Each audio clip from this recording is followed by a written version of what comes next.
আসসালামু আলাইকুম। খামার বাড়ি বিডি ইউটিউব চ্যানেল থেকে স্বাগতম।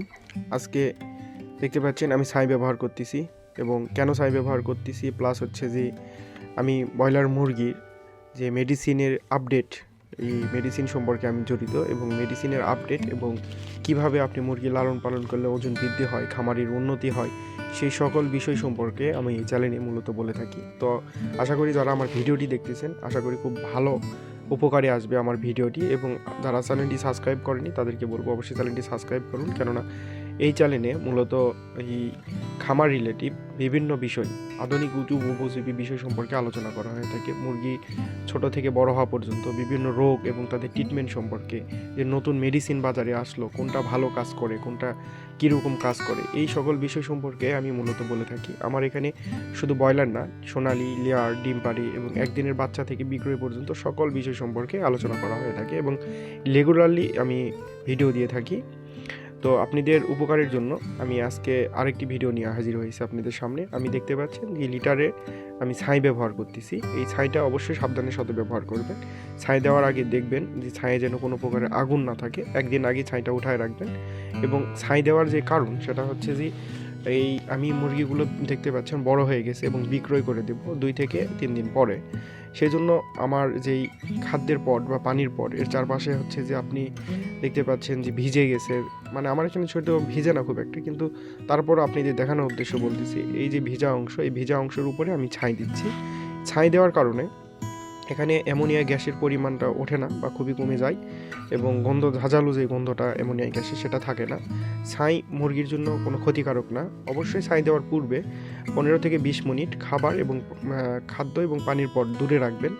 বিশেষ করে পানির পট বা যেখানে ছাই দিবেন সেখানে 20 মিনিট খাবার দিবেন না, কারণ ছাই বাতাসের সাথে উড়ে যায় এবং ভিজা অংশে যখন ছাই দিবেন সেটা 10 থেকে 15 মিনিটের মধ্যে অটোমেটিক সেই জায়গাটা ডেবে যায় এবং সেখান থেকে কোনো প্রকারের আপনি এই কোনো প্রকারের ক্ষতি করবে না, শুধু উপকার ছাড়া।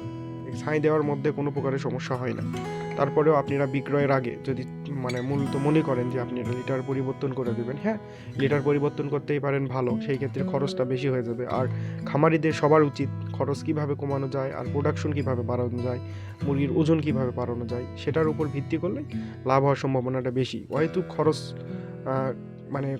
করলেই না, যেভাবে খরচ করলে আপনি লাভ হবে ঠিক সেভাবে খরচ করবেন। দেখতে পাচ্ছেন আমার অন্য পাশে লিটারগুলো ঝরঝরে আছে, কিন্তু পটের পাশে ভিজা, এই ভিজা অংশটাই আমি শুধু দিয়েছি। পুরা সেট আপনি চাইলে দিতে পারেন, কিন্তু আমি বলবো যে এভাবে না দেওয়াই ভালো। কিন্তু এই পটের চারপাশে দিতে পারেন, বিশেষ করে ভিজা অংশ যে জায়গায় আছে সেই জায়গায়। আর ছাই দেওয়ার যে উপকার, সেই উপকারটা আপনারা যখন ব্যবহার করবেন তখন অবশ্যই বুঝতে পারবেন। তারপরে আমি বলে দিই, ছাই দেওয়ার কারণে দেখতে পাচ্ছেন মুরগির গায়ে ভিজা যে অংশটা থাকে, পটের চারপাশে, এই ভিজা অংশতে হচ্ছে যে আপনি মুরগির গা ভিজে যায়, তারপরে দুর্গন্ধ বের হয়, অ্যামোনিয়া গ্যাস হয় এবং অ্যামোনিয়া গ্যাস হওয়ার কারণে মনে করেন যে সর্দি হয় বা বিভিন্ন ধরনের অসুখ শুরু হয়। এবং বিক্রয়ের আগে যদি আপনার মুরগি প্রপারলি ঠিক না থাকে তাহলে ওজন আসবে না আশা অনুরূপ। আর আশা অনুরূপ ওজন আসার জন্য আপনি লিটার অবশ্যই বিক্রয় পর্যন্ত পারফেক্ট রাখতে হবে, সেটা যে কোনো মাধ্যমেই হোক। তো লিটারে কিভাবে ভালো রাখতে হয়, এই তো দেখতে পাচ্ছেন যে এই লিটারটা হালকা একটু পানি চুষে নেওয়ার পরে এখান থেকে আর কোনো প্রকারের হচ্ছে যে আপনি ছাই বাতাসের মধ্যে উড়বে না বা তাদের নাকে আসবে না। আপনারা নিঃসন্দেহে এটা দিতে পারেন, আমি প্রায় দিয়ে থাকি এবং আমি খুবই উপকার পাই এবং আমার খরচটা লিটারের দিক থেকে অনেকটাই কমে যায়। এবং আমি যেভাবে মুরগি লালন পালন করি একদিন থেকে বিক্রয় পর্যন্ত, সেই সকল ভিডিও দেখতে হলে অবশ্যই চ্যানেলটি সাবস্ক্রাইব করবেন, কেননা প্রতিনিয়তই আমি ভিডিও দিয়ে থাকি। আশা করি সবাই ভালো থাকবেন, সুস্থ থাকবেন। আল্লাহ হাফেজ।